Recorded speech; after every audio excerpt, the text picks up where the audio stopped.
Good evening.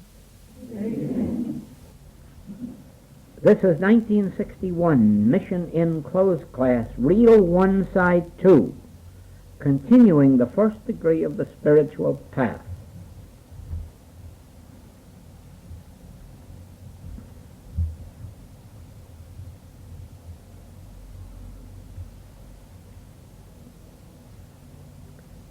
Conscious union with God has this for its theme.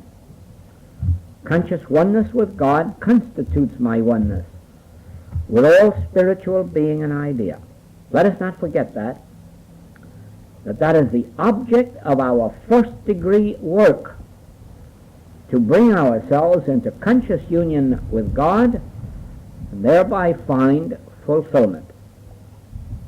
While we are on that first degree and working in accord with what has been given us here this evening, a transformation is beginning to take place in our consciousness, in our awareness. Incidentally, while we are on that word consciousness, let me bring to light here something that was just discussed regarding the word consciousness. The word consciousness is used in two ways. In its true sense, consciousness is God. But more than this, or perhaps equal with this, consciousness is my true identity and yours, because consciousness is my being and yours. There is nothing to us but consciousness. Therefore, the consciousness which is God is the consciousness of individual being. And therefore the God consciousness, which is that mind which was also in Christ Jesus, is your consciousness and mine. And it is for this reason that we are pure. This is the proof that we are the image and likeness of God, for we are all that God is, and all that God is constitutes our being. Therefore, God consciousness constitutes individual consciousness. However, this word is used in another way, probably erroneously. But nevertheless, it is used as our individual human awareness, so that we say sin has entered my consciousness, or poverty has entered my consciousness, or disease has entered my consciousness. Now you understand that that is impossible. It is absolutely impossible, because these things cannot enter God or God consciousness. God is too pure to behold iniquity. God has no sense of sin. God has no sense of lack or limitation. God is infinite divine being. And being our being and our consciousness, actually sin, disease, death, lack, limitation could not possibly enter our consciousness. When we say that it does, we actually mean it has come into our awareness, our human awareness. Or it has come to our human knowledge, or our human experience, or our human sense. But actually nothing can come to our consciousness except the qualities and quantities of God.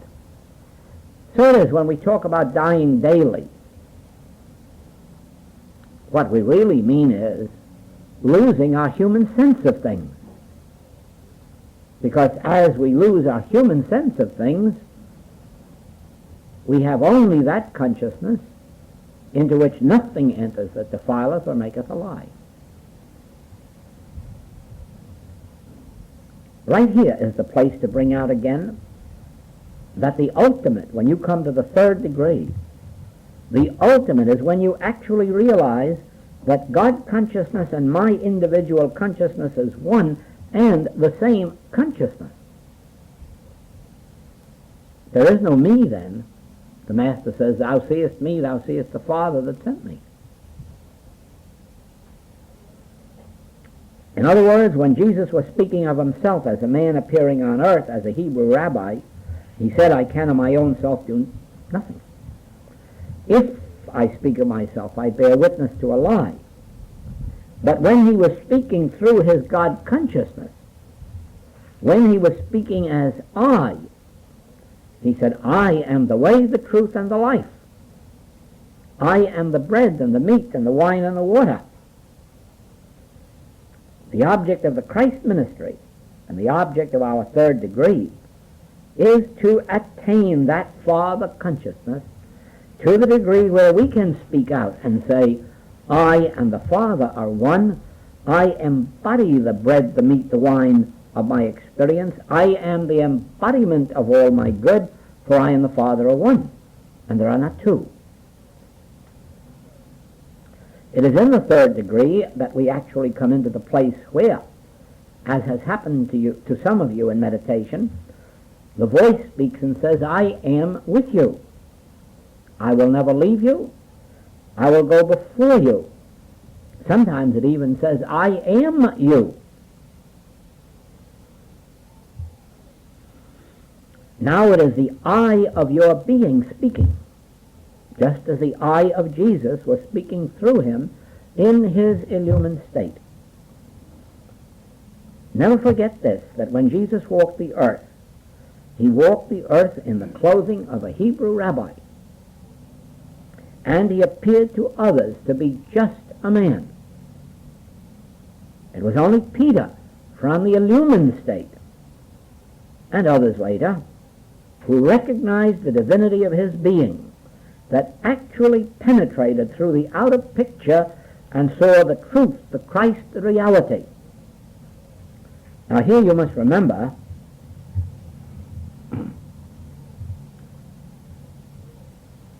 that when Paul says, the natural man receiveth not the things of God, and the natural man is not under the law of God, it means that the human being could never behold the Christ, not of Jesus, nor of anybody else. But that when anyone attains spiritual discernment, they not only could look at Jesus, they could look at any one of us and see that in our spiritual identity we are children of God. We are the eye of God. Anyone can see that who is lifted high enough in spiritual discernment, because the things of God are spiritually discerned.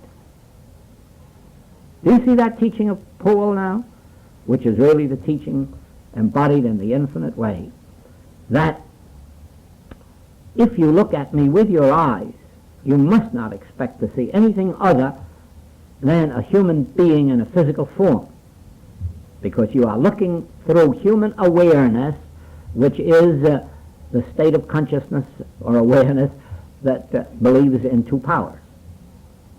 But if in your meditation you go deep enough or rise high enough, do not be surprised if you witness me as the Christ, as spiritual identity, because that is my true identity. But remember this, that when I am in meditation and giving help to anyone, that is what I am beholding of them, or there would be no healing. It is only in proportion as spiritual discernment in me, or any practitioner or teacher, can bear witness to the Christ of you, that spiritual healing can take place. For this is the modus operandi of spiritual healing. That is, an individual endowed with spiritual discernment can look at the cripple and say, what did hinder you? Pick up your bed and walk. Looking right through the appearance to the Christhood, and saying not to a crippled man, pick up your bed, but saying to the Christ, pick up your bed. And why shall the Christ not do it?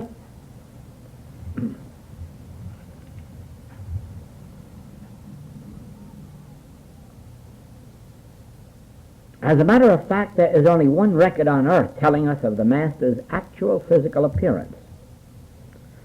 As you know, the manuscripts of the four Gospels, well, the earliest one was written 30 years after the crucifixion, and some of them much later than that. And you know what happens to memory in 30 years. We have a dim picture of someone we saw 30 years ago. But there is one record still available, written right while he was walking on earth. And that was written by Josephus, the Jewish historian. It is written in his history of the Jewish people, and he speaks of the Master in this way.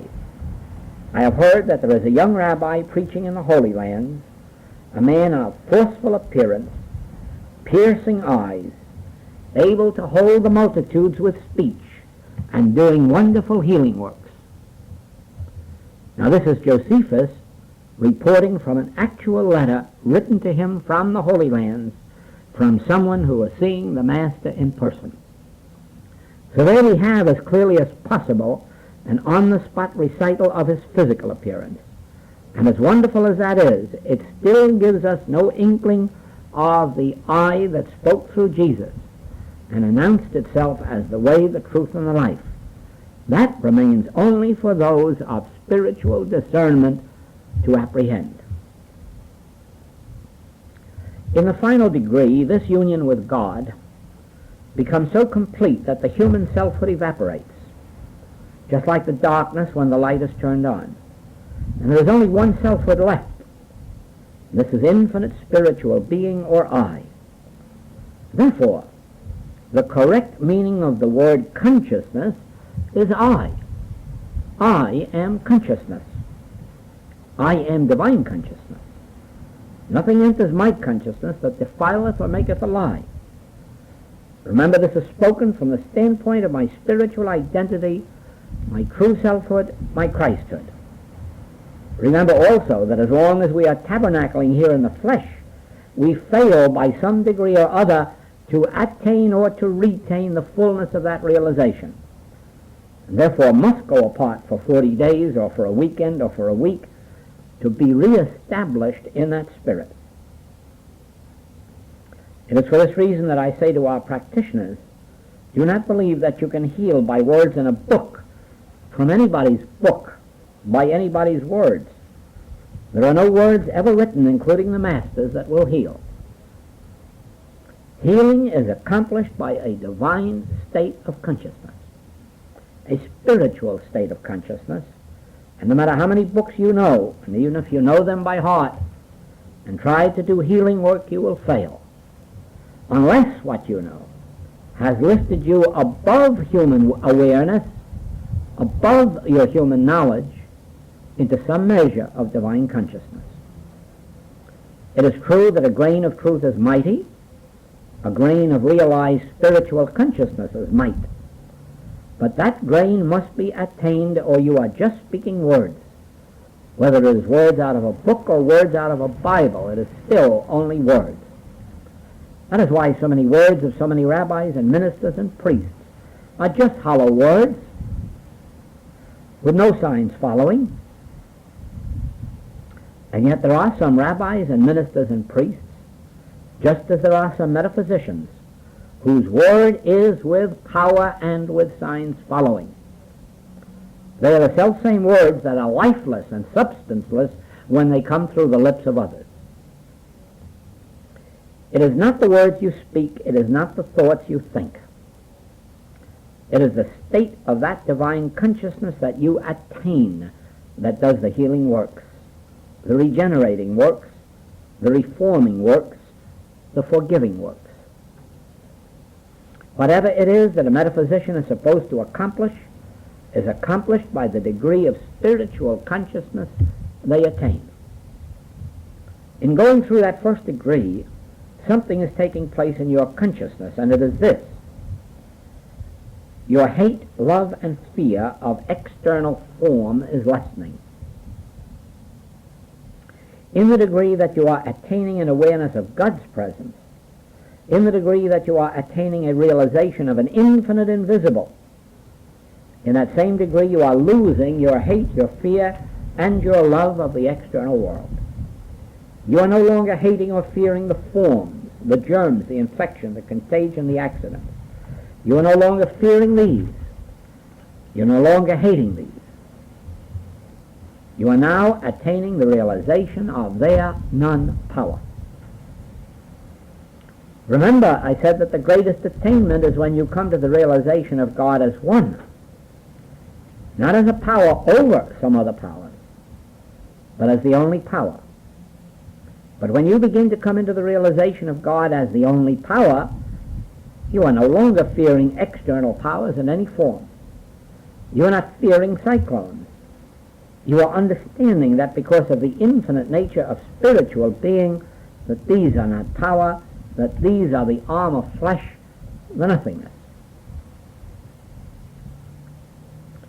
You see how in going through this first degree, building up the realization of God as a presence, as a law, as life eternal, as peace, you are at the same time losing your fear of material forms and even of material persons. You are commencing to feel as the Master did before Pilate, "Thou couldst have no power over me unless it were given thee of God." You begin to perceive now, through your enlightened consciousness, through your God consciousness, through your spiritual discernment, you are beginning to perceive that all of the evils of this world are but shadows brought about by the universal belief in two powers. You, of course, are losing that belief in two powers in proportion as God is becoming more and more real as a presence and power. Healing consciousness is actually a state of individual consciousness, yours and mine, when the fear and the hate of the external forms begins to disappear. When I say love of forms also, I mean that undue love for the things of this world.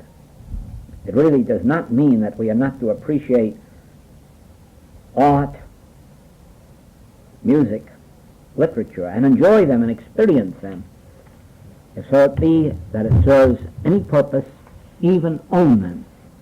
It does not mean that we are not to enjoy a beautiful home, if so be it is brought into our experience. It does not mean for a minute that we are not to enjoy wealth if wealth comes our way. It means that we are not to be so attached to them as to make them a reality, a necessity, a something of importance in our life, when they really are not. They are but the passing picture. You will eventually must come to see this when you come to realize that if you could collect $1 million worth of art or $1 million worth of jewelry, eventually you're going to leave it at the probate court. So you might as well not get too attached to them, because you can't take them with you. And so you might as well, in your spiritual development, come to the place where you enjoy them to the fullest, but not have too much attachment to them or love of them. And this is what the Master meant. He did not mean that people will not get into heaven who have a lot of money. He meant those will not get into heaven who are putting their love and trust and faith and hope in that money. We cannot lose our hate, fear, or love of the external realm by wanting to do it, nor can we do it by declaring it with words. We can only do it by the developing of our consciousness and the realization of this divine presence that is closer than breathing, nearer than hands and feet, which in the end we will realize to be our own self, the very eye of our own being. It's a wonderful experience to have something and for some reason or other to lose it or be separated from it. And then through the realization of this spiritual presence to see the lost years of the locust restored, to see the old body made new, or a damaged reputation disappear and only good be remembered. It's a marvelous thing to witness how through the spiritual renewal takes place, and that makes it absolutely possible nevermore to be unduly attached to this world. Two things then run parallel with each other. One is that in our abiding in the Word and letting the Word abide in us, in our inner meditations in which we actually make contact with that Spirit within, we are attaining more and more of God consciousness, and we are losing more and more of material awareness, what is called material consciousness. Although there is no such thing as material consciousness, material sense is really the term. In our Los Angeles class, the theme was the lifting up of the Son of God out of the tomb of our sense of self. That self which is made up of 5 physical senses, and the statement that self-preservation is the first law of nature. That is the mortal man, that is the material man made up of material sense and the false sense of I.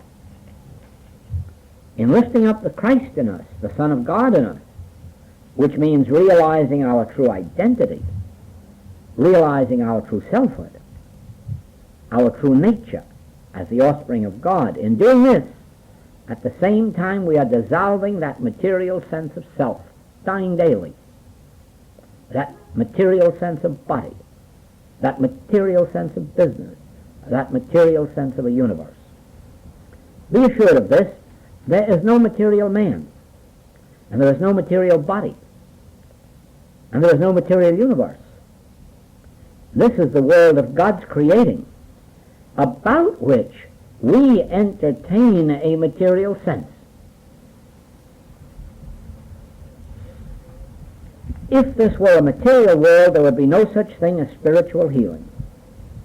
It is only because this is a spiritual universe that our realization of the spiritual nature of the universe brings forth the Son of God and his body, which you are, and which your body is. Your body is the temple of the living God. It must be spiritual. King Solomon realized that not even all of his magnificent temple could hold God. And you can imagine then that a finite material body could not hold God, and yet we read, your body is the temple of God. Your body is not finite, your body is not material, your body is spiritual, but we have entertained a material sense of it.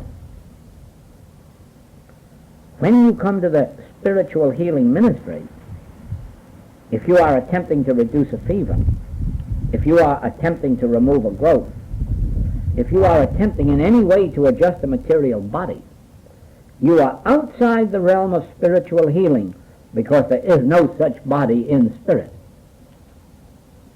Therefore, there is no such body that spirit can operate on.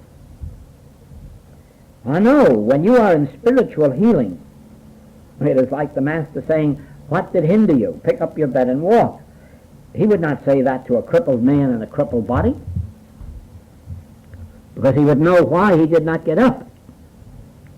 But he knew that this man, like all the bystanders, they were entertaining a material sense of body. And that material sense of body was going to sit on that ground forever. One with God is a majority. And therefore, when an individual comes along who has attained some measure of God awareness, that brings with it the realization, this is a spiritual universe, and you are spiritual beings, and your body is spiritual. Now, what did hinder you? Pick up your bed and walk. And to the blind man, open your eyes. You know, there was no sign in Jesus' ministry that he ever prayed to God to heal anybody. Just, what did hinder you? Or open your eyes, or neither do I condemn thee, or thy sins be forgiven thee. Just release the pressure from an individual. So it is that at this time I must bring to you, since we are going to encompass the entire subject of the infinite way healing before this week is through, I must bring to you right now the very first of the principles of healing that reveal themselves to me in the dim, dark ages of the past, and that is this. There is no sin and no cause of disease in you. neither sin nor disease have their rise in you.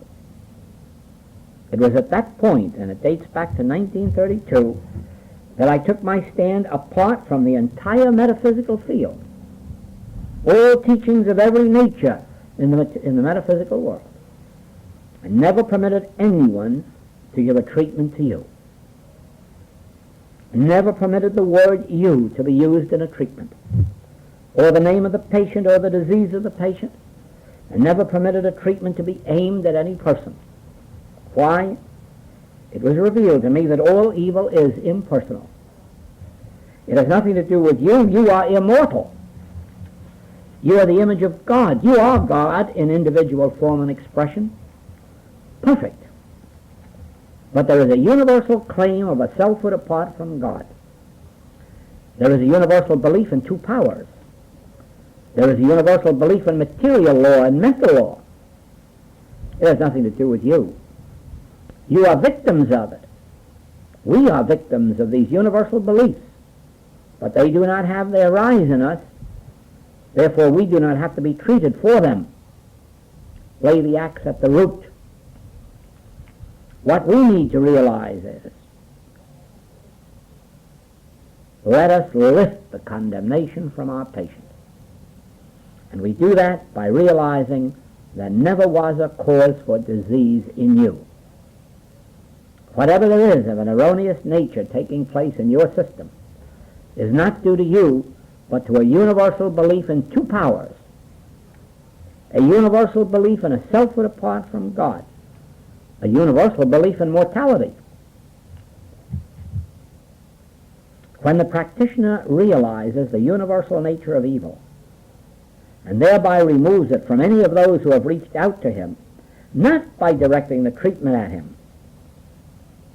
Let me clarify that for a minute. I am the practitioner, you are the patient. I will not direct the treatment at you. I will not use your name, and I do not care what your claim is. But you are reaching out to me for help. Your very presence in this room is a reaching out, is a bringing yourself to my consciousness.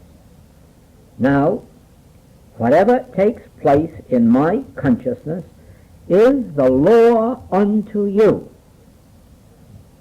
and your body, and your health, and your business.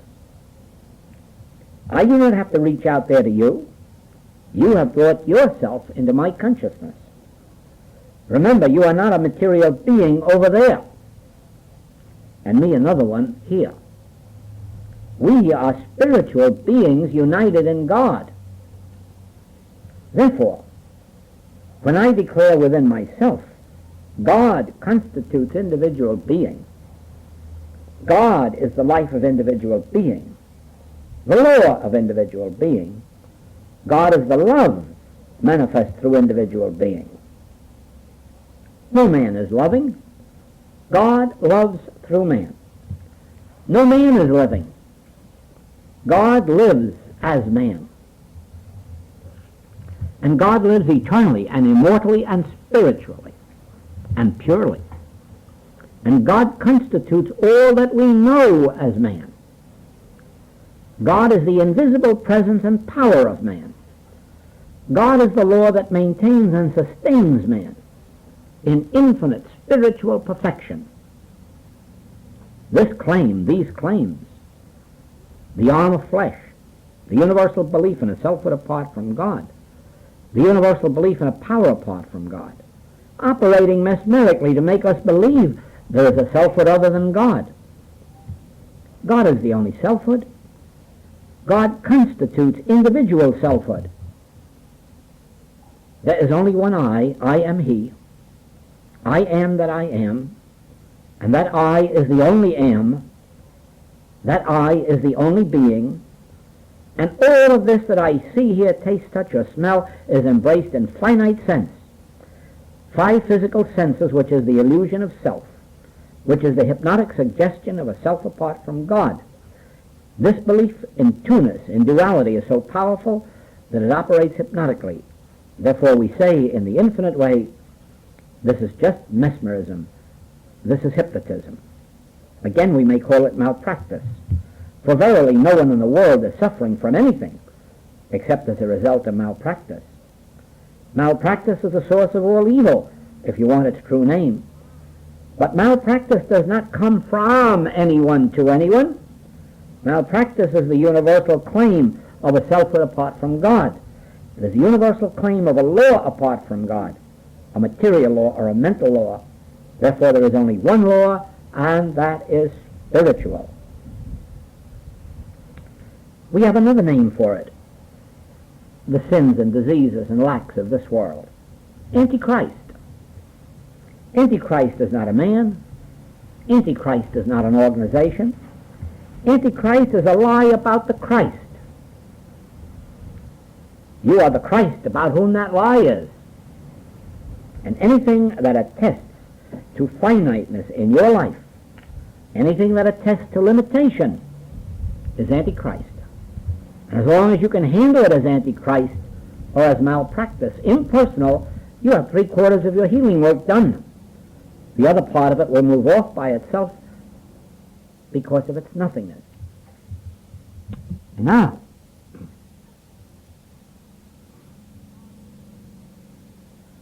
if I am holding you in my consciousness in this light as the offspring of God, a spiritual,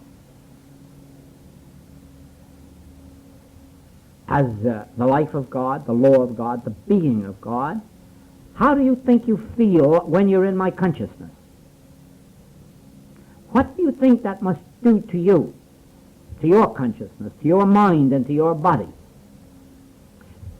Just think that when I am releasing you from your sins and fears, by acknowledging that these sins and fears and diseases are not of you, but are of an impersonal Antichrist, and I'm removing them and releasing you from them, how do you think you feel being embodied in my consciousness? And the answer is, you can't help but feeling good. Now, the reason I'm bringing this out to you is this. Do you see what your responsibility is to the men and women of this world and the animals of this world and the crops of this world? Because as you hold everyone in this world in your consciousness, in this light, you are praying for them, meditating for them, treating them, healing them, setting them free in Christ. And when you are not doing this, think of what you are doing to those who are in your consciousness. You are just malpracticing them. You're just holding them in their own sins and weaknesses and diseases and lacks. Do you see that?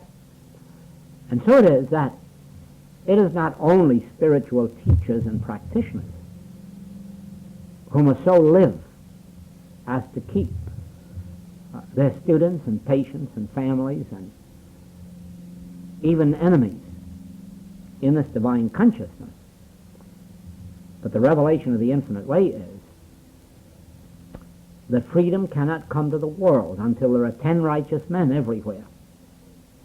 Until you are holding this world in your consciousness in this light, as if you were the spiritual teacher or practitioner to this world, which indeed you are. Because if men like Moses could take it upon themselves to be teachers and practitioners to the whole Hebrew nation, if men like Jesus could take it upon themselves to be teachers and practitioners to another whole Hebrew and then Christian nation, and teach that their disciples should do the same, then remember that this is our function. And you have no more license to go around holding people in your thought mortally than I have. And I have none, because everybody that even hears the name Infinite Way is thinking upon me as the consciousness from which the message came. And therefore, they have every right to look to my consciousness for healing, for grace, for peace. And if I'm not holding them, whether they're my friends or my enemies, if I'm not holding them in that light, just remember that I am failing as the instrument for the infinite way. But so are you. so are you failing as students of the infinite light. If you are not maintaining this universe in your consciousness in the same way that you have heard it from this message, because while we call this a meditation, a prayer, or a treatment, it isn't. It's a way of life. It's a state of consciousness that I must live in 24 hours a day, not just when the telephone bell rings or the mail comes in. You can't switch off material sense and divine consciousness that way, as you can switch off a telephone.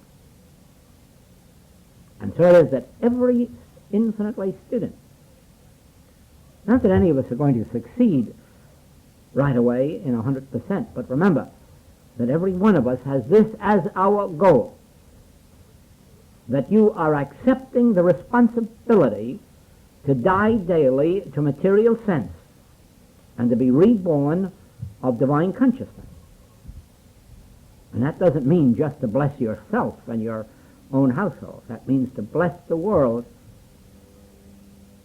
which comes into your consciousness. This was revealed to me in the beginning.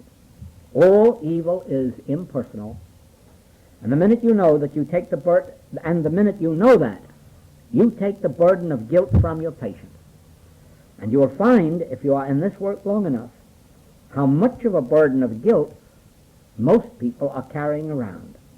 Some for actual sins committed, others for fancied sins, some for minor sins.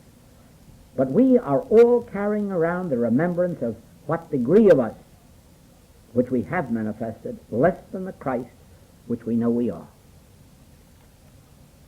What is the meaning of conscience? It means that part of us which knows how much less we are acting than our own Christhood. Do you know that each one of us knows our Christhood, our state of perfection, our highest ideal of selfhood? And therefore each one of us knows every time we fall down or manifest less than that.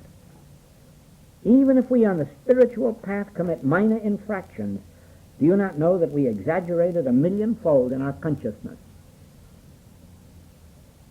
Why? Because we know and we have tasted our Christhood. We have realized it, some in a tiny measure, some in more, but each one of us knows perfection, and therefore we know what degree we fail to live up to our highest sense of that Christhood.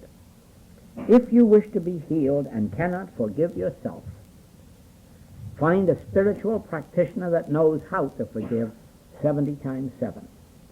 Not by saying, "Oh, you poor sinner, I will forgive you," but one who can look at you and say, "I know thee who thou art, thou Holy One of Israel, thou Christ, thou Son of God, and I know that whatever it is that has not lived up to that in you is the prodigal son that wandered away from the Father's house." Why? A terrible malpractice that set up our ego and wanted to glorify it. Look how great I am, look how wise I am, look how rich I am. And you see, this is not our fault. It is not our fault that we got that way. This is a malpractice that is aimed at us, that sets up an ego in us. And any spiritual practitioner who can look at you and really know that all of this that is finite, temporal, erroneous, negative about you is just antichrist, malpractice, a universal belief in a selfhood apart from God, begins to set you free at once. I wish you could see how this works in miraculous ways. Not only in this work, you ought to watch it in prisons. When you go into the prison, not with the idea of reforming sinners, but with the realization that there is the Christ of God paying the awful penalty for universal malpractice. Father, forgive them, they know not what they do. Instantly you lift them up. The guilt drops off their shoulders, and they begin to talk like men, not like animals in a cage. Yes, all of this begins to take place right in the first degree. Because as this awareness of God comes into your experience, the awareness of anything other than God dissolves, and eventually it is not there. You see all these physical appearances, but you hardly see them enough to identify them. What you are aware of is something that is shining out through the individual. Sometimes through the eyes, sometimes around the lips. But there is something that indicates the spiritual nature of every individual. And after a while, that is the only part of them that you're aware of, that you can behold. However, and I repeat this, because we are in this first step now of our spiritual healing, learn to impersonalize. This is your first step in healing work. Impersonalize good as well as impersonalize evil. Do not get so attached to a person that you really believe they are good because they are not. There are no good people in the world. There never were any good people created. The only good is God, and whatever of good may be manifest through us is God expressing itself. And so when you behold people who are manifesting good in this world, be grateful that you are witnessing God in action. You are witnessing God shining through the transparency of humanhood, and then you will impersonalize good. Regardless of what you may behold in this world of sin, disease, death, lack, or limitation, impersonalize it. Immediately set it aside from person and put it out there into malpractice or antichrist, anywhere out here in what Paul called the carnal mind. Only do not see any carnal mind as enmity against God. See the carnal mind as the arm of flesh or nothingness. When you impersonalize the carnal mind as enmity against God, you bear all the stripes that Paul did, and all the imprisonment and all the floggings. Do not impersonalize Antichrist. Do not personalize Antichrist. Do not personalize evil. And then you will find that evil has no root in you. Here is the reason, and this will help you through every phase of human relationships. If it is true that there is only one selfhood, then I am yourself, and thou art myself.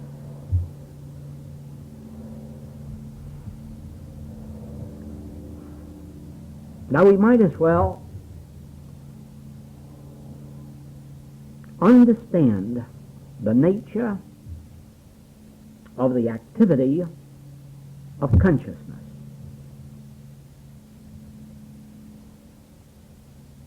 And we will have to start by my saying this to you. I am not a physical being. I have a body. I have a body. I am not a body. I am consciousness.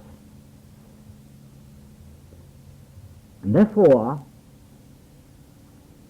you are embraced in the consciousness which I am. If I am aware of God as my consciousness and live by this principle, then you are embraced in God consciousness. In other words, the consciousness in which I embrace you is my understanding of the spiritual nature of your being, of your life, the spiritual nature of the law that governs you. I am aware of your spiritual selfhood, your spiritual identity, even in high moments, your spiritual form. Now, as long as you are embraced in that kind of a consciousness, you are safe, and you are well, and you are protected, and you automatically lose some of the carnal nature that may still be a part of your experience. Because the light which I am dissolves the darkness which approaches it. So if there is darkness in your human awareness in the form of sin or disease or lack or limitation or unhappiness, in some degree that is dissolved merely by your entering my consciousness. Now I'm using this as a personal example only for one reason, so as to impersonalize it and to show you that actually God constitutes your consciousness, and that in proportion as you abide in this truth as I have expressed it, then all those who become part of your consciousness are under divine protection, divine harmony, divine grace, and some of the errors of their material sense is being dissolved merely by becoming a part of your consciousness. And so you see that temptation would cause us to let down. It would even say to some spiritual teachers or practitioners, oh, you can have a few off hours. But you see, you can't, because you can't put on and off this consciousness like a stage costume. You either live and move and have your being in this consciousness, or you recognize that you're still struggling toward it, but you don't move in and out. So with every student. Of course, in the early years of studenthood, it isn't to be expected that you actually attain and retain the full consciousness and the ability to live in it and through it. There are periods of being in it and holding this world in it, more especially the periods of your meditation. But every student should remember that every succumbing to temptation to drop out of it merely increases the load when they try to get back in. It is far easier to stay in it than it is to climb back up into it. And therefore, temptation must be met at every hand. And the reason isn't you. The reason is the world. You are your brother's keeper.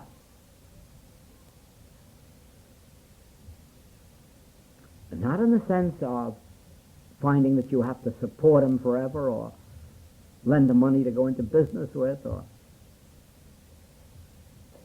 you may not be your brother's keeper in that sense. You are your brother's keeper in the sense of maintaining the highest state of consciousness possible through your studies and meditations. Because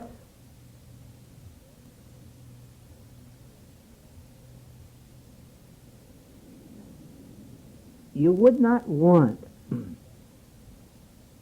the children of this generation and the grandchildren of this generation to be born into the same consciousness we were born into. But they will be, if we do not present a higher consciousness for them to be born into. The responsibility is on the shoulders of every spiritual student to drop in so far as possible and as fast as possible their concepts of man as being mortal, and their concepts of good and evil, and living and moving and having your being in divine consciousness to the highest extent of which you're capable. Nothing more can be expected of you than that.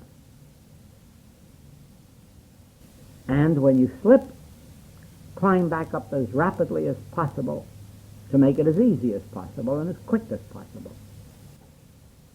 Because as you are in my consciousness,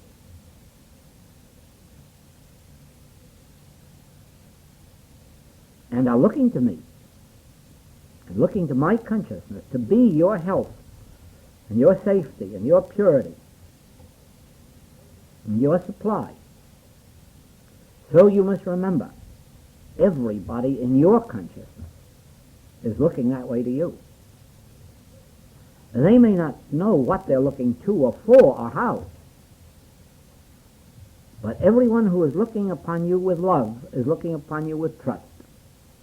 Now they may think of it just as a human trust in your human integrity or in your human generosity.